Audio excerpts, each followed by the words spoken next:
Okay, so this is going to be part of the base for the cottage pie or shepherd's pie. I'm showing here the rice. Now the rice I had pre-soaked. Now you can soak it for longer so it's actually properly sprouted before you cook it. And if you want to see what the sprouted rice looks like, I can link up one of my other videos where I've actually sprouted rice, and it can even be eaten raw that way. So now I'm going to show you all the ingredients that are going to be cooked here. You can see them now all on the screen. You don't have to cook it exactly the same as this, like I always say. Pick and choose the ingredients how you feel best for you. I like the sea moss for extra nutrition, and the guinea hen reed gives a garlic type flavor, but please do not use this if you're pregnant. So you can see it cooking here. You boil it in water, and you'll also need to add some salt to make sure it's flavored right. And you can see when it's more cooked that the rice starts to look more white than black. So here I just wanted to show you what the squash looks like when you bake it whole in the oven and then cut it in half. You can see it's so much easier just to scoop it out rather than having to deal with chopping it up. So here I'm just going to make a kind of a nicely flavored cream. Now this is going to go with the butternut squash, and it will become mash to put on top of the cottage pie. Now you could just use some mashed up avocado with some different seasonings like onion powder instead of blending this up like I do. It's really up to you. You can see all the ingredients listed here. And again, switch things up how you feel would be best for you. Again, I'm using the sea moss for extra nutrition, and then everything else is pretty much just for flavor. You can see how I poured the cream on here, and I'm just using a masher to mash it up just like you would with regular potatoes. Now as well, when you make the cream, you could use any other type of nut or seed. It's really up to you, anything to make it a little bit creamy. Or if you don't want to use any type of fat in this, then you could just mash it up as it is and put that on top with extra seasonings mashed into it. It's really up to you. It's always best to adapt to how you prefer things. You could also add in some smoked paprika into this. Obviously, if you follow the Dr Sebi recommended food guide, then that's not on there, so don't use it in that case. So yeah, you can see I'm almost done with the mashing. You want to make sure it's mashed nicely so that it goes good on top. You could also use sweet potatoes for this, or yams. Or you could use something like acorn squash instead of butternut squash, but this is how I prefer to do it.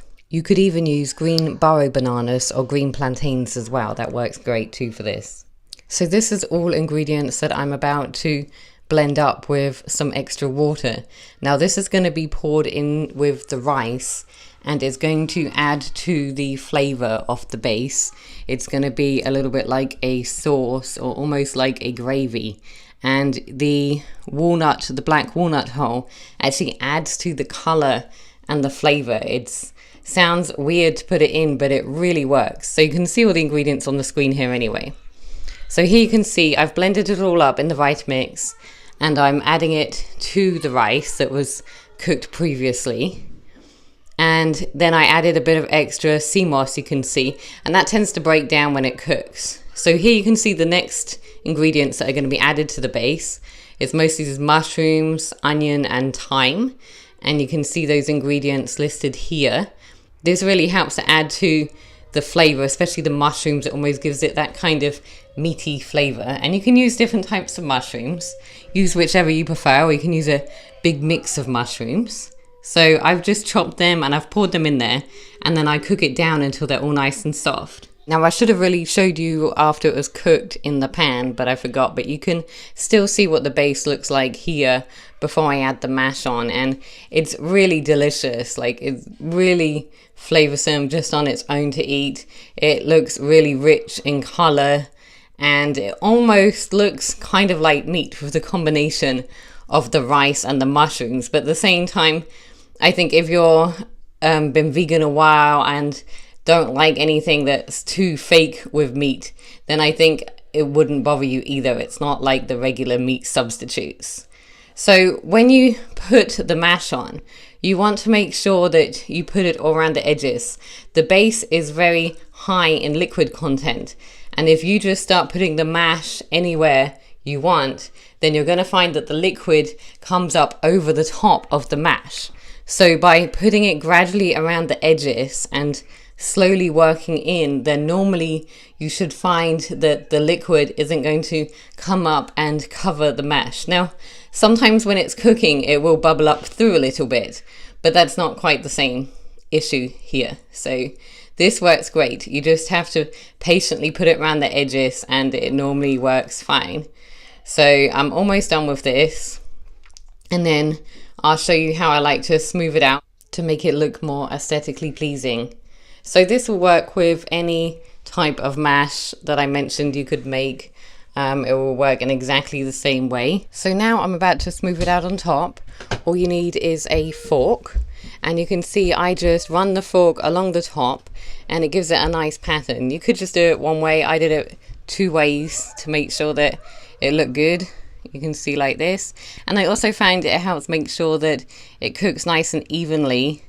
It doesn't just help make it look attractive, but if you don't have time or can't be bothered, then you don't have to do this part at all, really.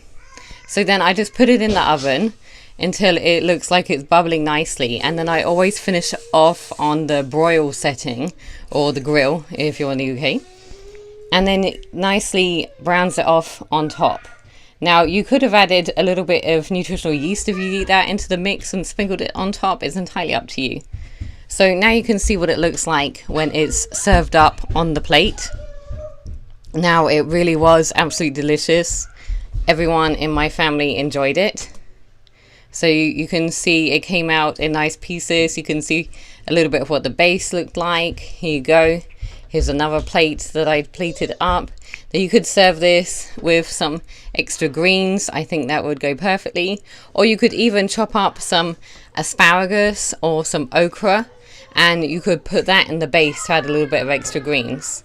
So yeah, that's entirely up to you. I think I would like to add some okra one time when I make this, maybe for mine and Kaylin's. I'm not sure if my older 2 children would appreciate that in theirs, but you can always make it as 2 separate dishes. Now please make sure you give this video a thumbs up if you enjoyed it.